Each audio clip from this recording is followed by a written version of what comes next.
英半山花園最後一套188方嘅大平層。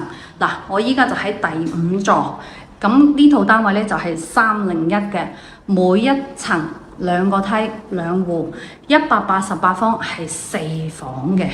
咁我哋睇一睇呢套單位又係點嘅先。嗱，入門口左手邊呢度係一個套房嚟嘅，咁呢個廁所係未裝修啦，唔係暗廁嚟嘅。呢個套房你可以將佢變成客房亦都得，望翻出去小區嘅內園景。因為金英半山花園呢個樓盤呢，佢係依山而建，所以就算係3樓呢，你等同於下邊嘅樓棟係大概5樓左右嘅高度啦。客廳都係南向，等陣先睇咗北邊個陽台先。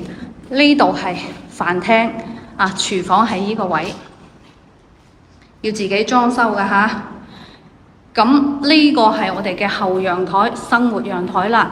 呢個後陽台呢，可以連通埋廚房呢個位。咁再過返嚟呢個位啊，到時攞嚟做洗衣晾曬都可以，拆咗呢個位就得啦。嗱，不過有個唔好嘅地方都要講清楚嘅，就係因為呢度2樓外邊係商鋪啊嘛，所以樓下嗰個業主呢，就搭咗個遮陽棚。咁我都成日都講啦，4代宅嘅6米挑高嘅花園呢，你未來亦都會面臨有呢種情況出現嘅。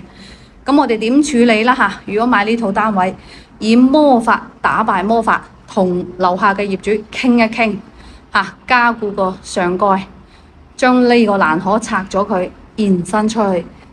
咁會唔會呢套3樓嘅單位又多咗個後陽台嘅花園仔呢嚇？咁啊睇翻你嘅4樓會唔會投訴你啦嚇？咁不過唔用都冇所謂嘅，因為畢竟呢個後陽台都夠大。咁而且呢，喺我哋北邊望翻出去，呢個就係電子科大嘅正門口，與市人大為鄰嚇。再睇多次餐客廳，南北對流，望望個大陽台景觀。下晝依家差唔多6點鐘嚇，仲有太陽曬住。咁啊，大陽台呢唔算係好大，比起嗰個生活陽台仲要細啲。但係勝在呢，環境係比較清靜嘅。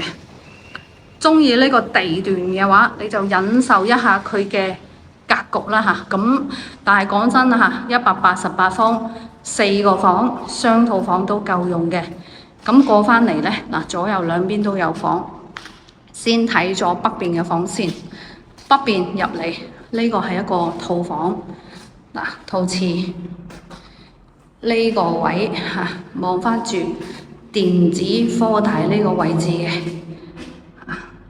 樓下連充電樁都有啦。如果你唔買車位嘅話，樓下有快充。OK， 再過翻嚟呢度呢個客房。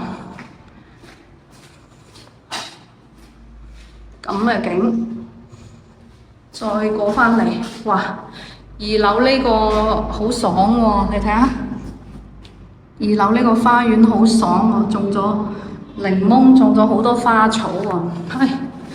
再過返嚟呢邊，主人套房，